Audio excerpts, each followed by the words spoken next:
Hello, everybody, and welcome to another episode of the Saturday Show. I'm Tracy. I'm glad to be with you. And as you can tell, I am driving. You will most likely hear some GPS instructions because I'm not quite sure how to get to where I'm going. I know it's going to be a 45-minute trip, so I'm not going to talk the whole 45 minutes, but I thought I might as well take while I'm in the car for this extended amount of time. And I definitely want to invite you all to visit my website, tracymediallc.com, and give me a second here because I'm going to take this coat off. It is extremely hot. It'll be just a second.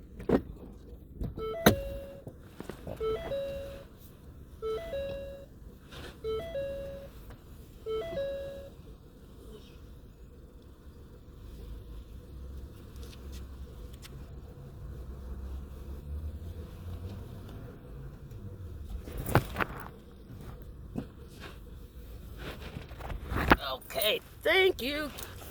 Goodness. That coat was extremely hot. It was 16 degrees this morning, and so now it's like 45, and so it's not as hot, so I had to take that coat off.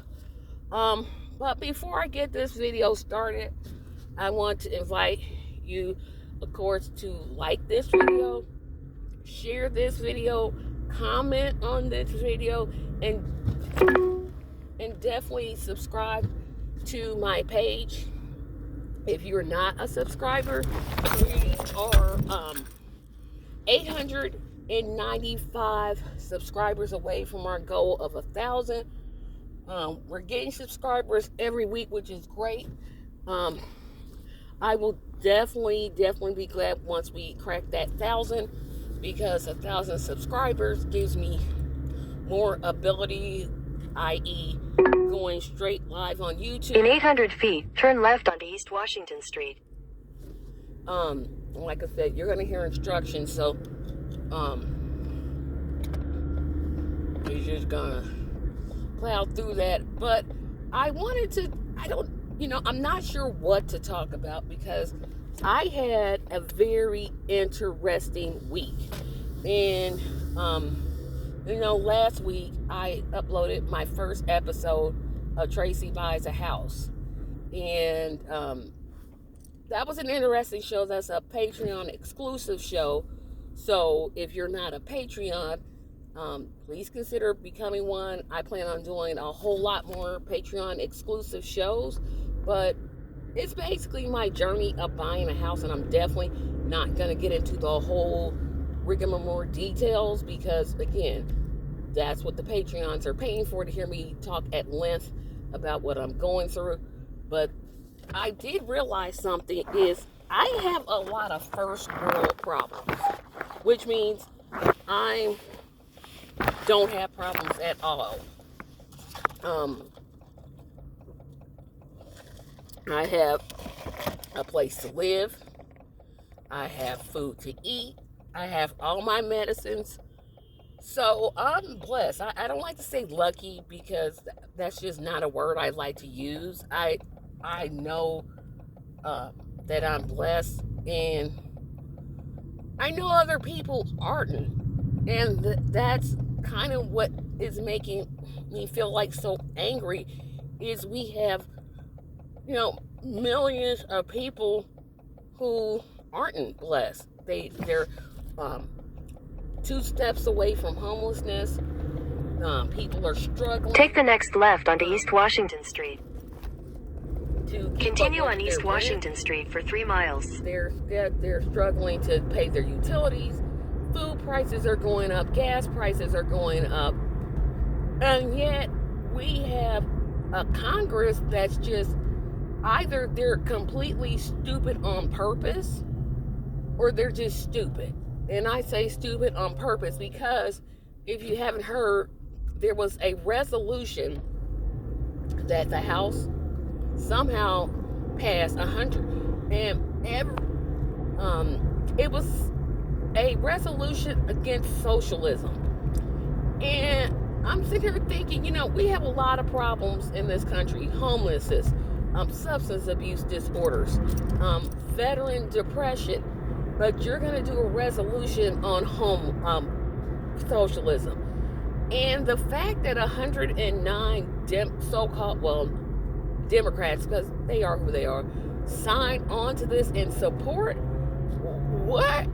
I'm just like, y'all got to be joking. Y'all got to be joking. You're sitting here telling me this is a problem? Like, everything you have in society mostly is socialism. For example, the United States military. Why is it socialism? Because it's controlled by the government. There's no private company that manages the United States military.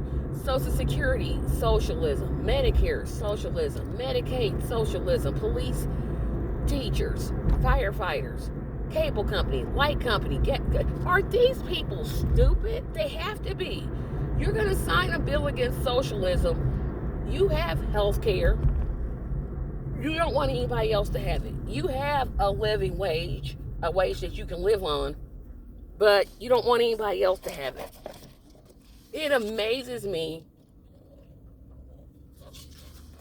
that people who don't vote use this as an excuse not to vote. That should be your motivation to vote.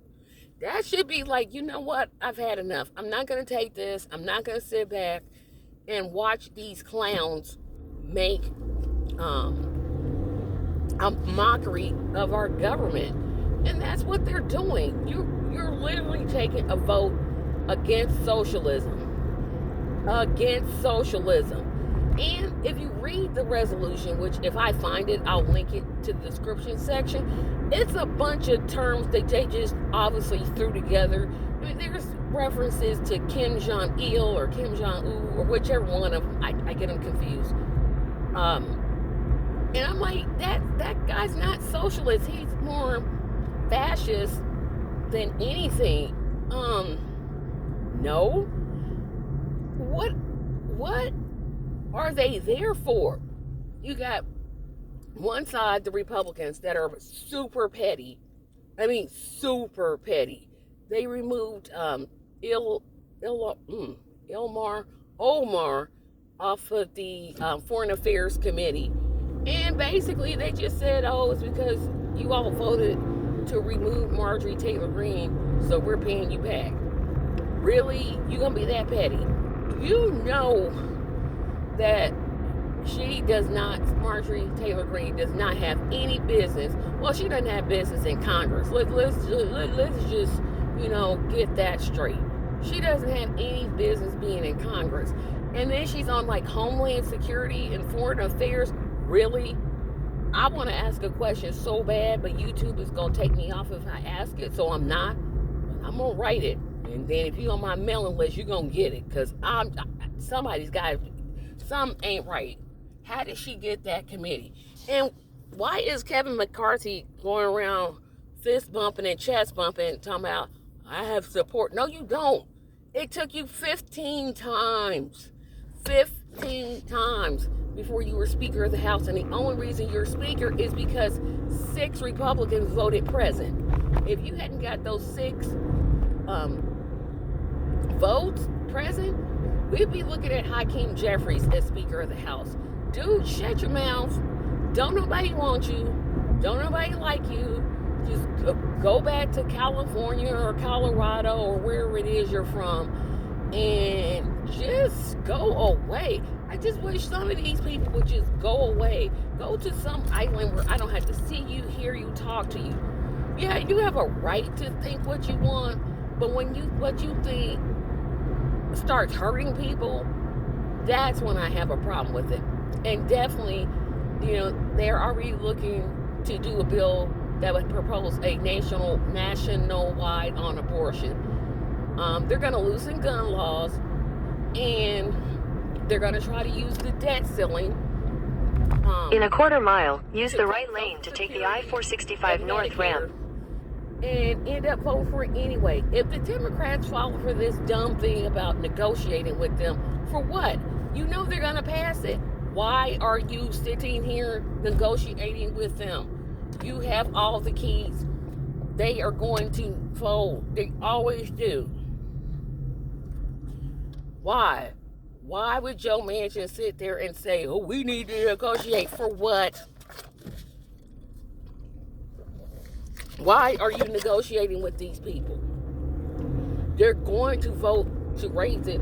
And let me backtrack this. The whole debt ceiling thing to me seems to be a... Use the right lane to take the I-465 North ramp. Because we're doing this, what, every year or every other In a quarter year? mile, merge onto I-465 North. We do it. It's like, can we just, I don't know, permanently, and I'm saying this because I don't know, it's like, we should just, it shouldn't come to this. I don't know whether you propose a law to say, hey, we need our debts. I don't know. But I do know if it's not raised, millions of people aren't going to get their Social Security checks. They're not going to get benefits. They're not going to get anything. And I think that's the way that Republicans... Continue on I-465 North for 12 miles. I think that's the way that they want it because they know that the public will blame Biden for this, even though it's their fault. So they're taking a calculated risk that if they do it right, it could pay off for them. And I'm serious about that because most people aren't going to sit down and look at the issue and talk about, hey, the Republicans were the ones holding this up, blah, blah, blah. They're going to just say, Joe Biden is the president. He could have done something about this. That's just how most people are going to think about it. And I hate to say it's a good play if you're on the other side. It's a good thing to kind of play that strategy if all you're about is power. Now, of course, if you're about helping people and seeing that people's services or people's needs are met and we're not out here, not paying our debts that we incurred from last year, then obviously you would vote for it. But if simply power is all you want, this is a perfect play. This is a play. I'm like, you know what? I gotta take my hats off to you. The party is just, and I'm talking about the Republican Party. I mean, all they seem to do is like fight each other and argue with each other. And for some reason, George Santos keeps making the news. How many lies can this man tell? Like, he's saying he was the producer of Spider-Man the musical. Why?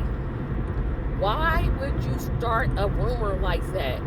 Like, that's so easy to check. Like, why doesn't he just say, I wrote a book called Living a Lie? Or something. Or he taught a class. Okay, all you gotta do is get 6 people together, stand up there, say something. Technically, you taught a class. But this guy lied about his race. He lied about his mother. He lied about his ethnicity. He lied about what he makes. He lied about... I don't know what he's told the truth about. And when it came out that he was an alleged drag queen, and he denied it, I'm like, man, stop lying. This I believe. This right here, I believe it. And plus the picture of the person, unless you have an identical twin sister, that's you. That's definitely you. And the fact that he still gets to keep committee assignments and the Republicans haven't told him to bounce, that just shows that they aren't the government of the people. They're the government of the oligarchy. They're the government that doesn't care about people, doesn't want to do anything to benefit people. They only care about power, getting power, obtaining power, and keeping power. And it's sad that the Democrats just kind of stand back and watch. And I know, a lot of so-called left podcasts are like cheering the AOC rant when Ilhan Omar got removed.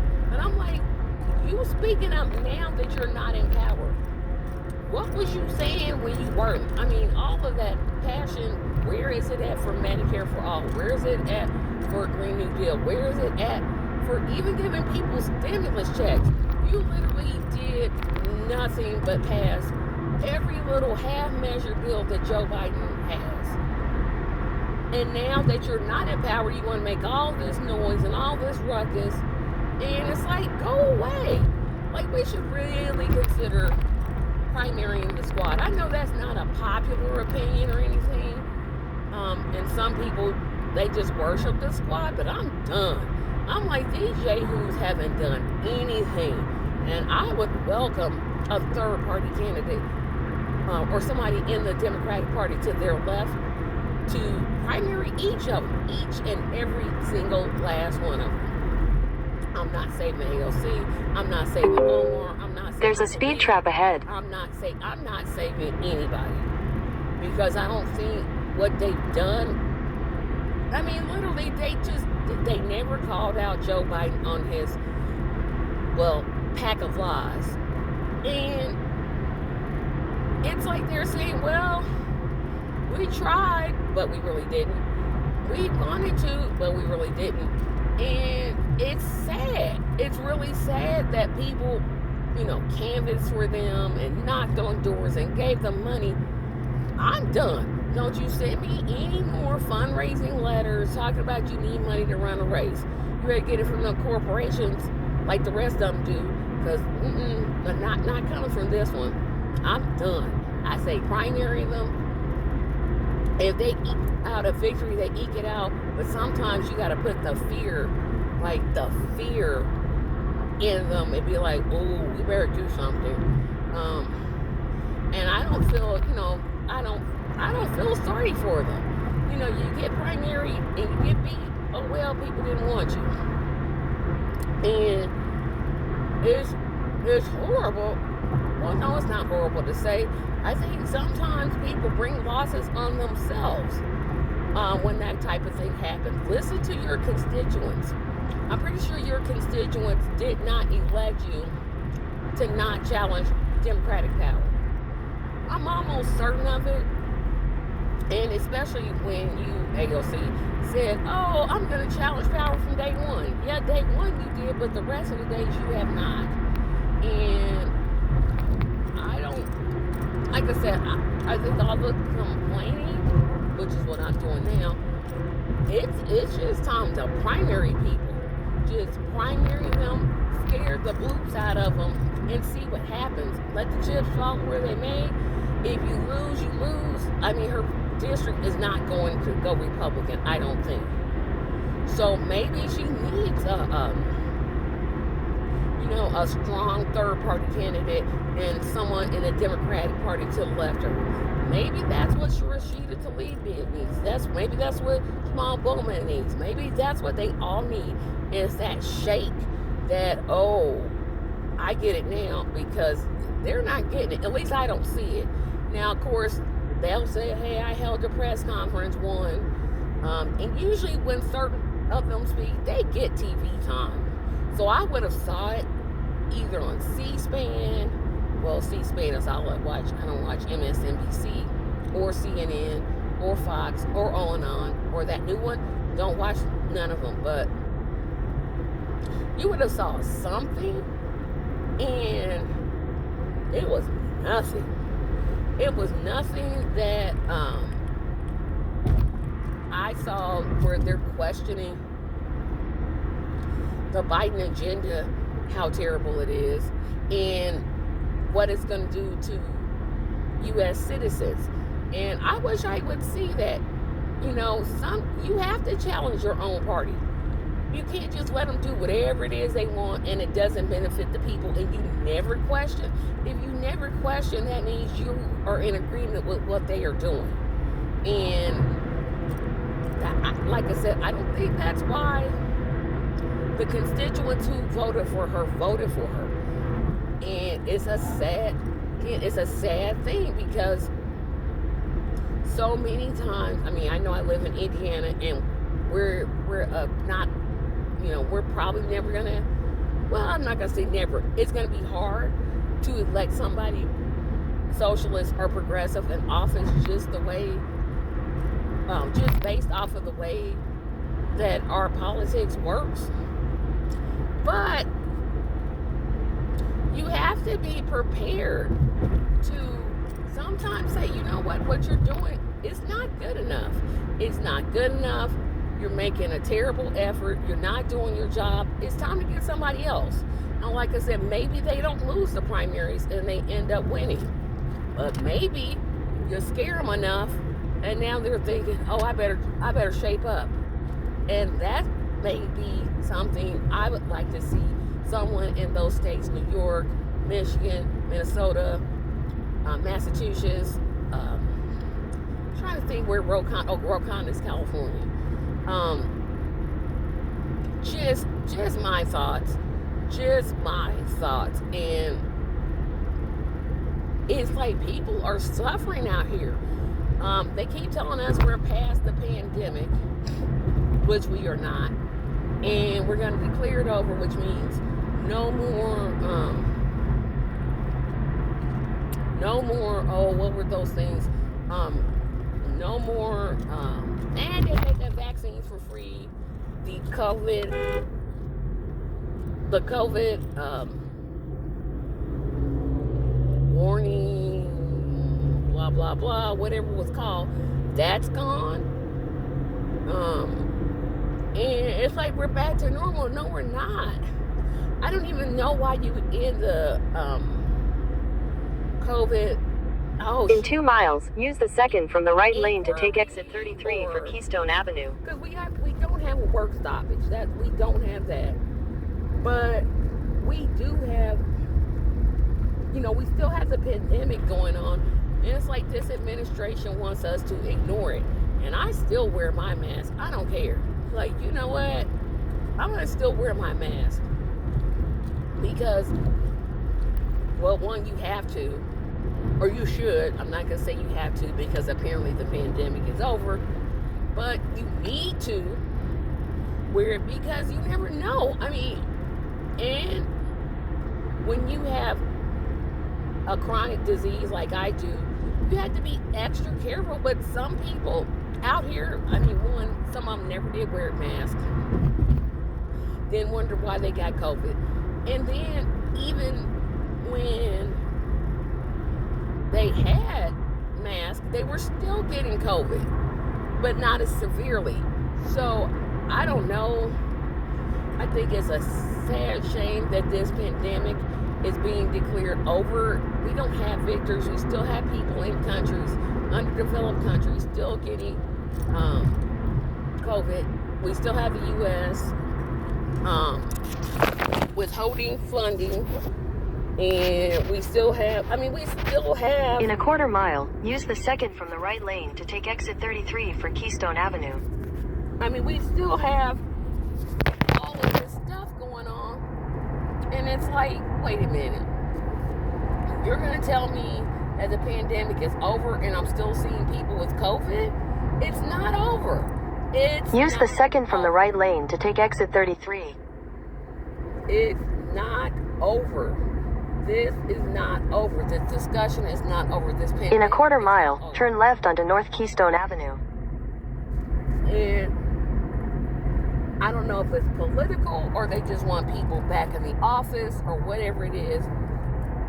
I don't know what's making them think that this is over. It's not over. And it's too soon. Turn left onto North Keystone Avenue. We should still be cautious. And we should still be treading lightly on this. And I don't know. I just have so many thoughts. They're all over the place. And it's hard for me to get them, composed into something that makes sense. But we can't. We need to expand that. Make sure that people have the vaccine for free if they want. No, let me take that back. We need to make sure people have access to Medicare for all. That's what we need. We need Medicare for all. Continue on North Keystone Avenue for half a mile. We definitely need Medicare for all. But in terms of COVID, we need to make sure that, I'm not sure if you can mandate it because America, but I don't know if I'd be opposed to it. I don't know whether I would be opposed to mandating vaccines. I think this is a unique situation where people are obviously getting sick, and it's an airborne disease. And in a quarter mile, use the right lane to take the 86th Street ramp to Nora Castleton. And it's sad to me that that people are just so careless. They still aren't wearing masks. They still don't. Use the right lane to take the 86th Street ramp. Then use the left 2 lanes to turn left onto East 86th Street. But they'll still get a flu shot, but won't get a COVID vaccine. Not making a lot of sense, people. Well, guys, it looks like I'm finally coming up close to where I should be. Turning off that heat did not help. It is still hot. It is still hot. Use the left 2 lanes to turn left onto East 86th Street. I might flip out and turn the air on. It's hot. It's really hot. In a quarter mile, use the left 2 lanes to turn left onto Keystone Crossing. I mean, this is terribly hot. I'm like, okay. This is terribly hot. I'm like, okay.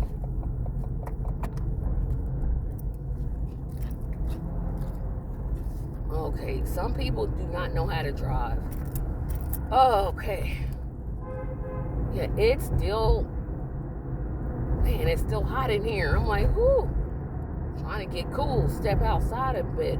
But like I said, it's coming to the end of another episode of Tracy Takes On. Call my whole show, the Saturday show.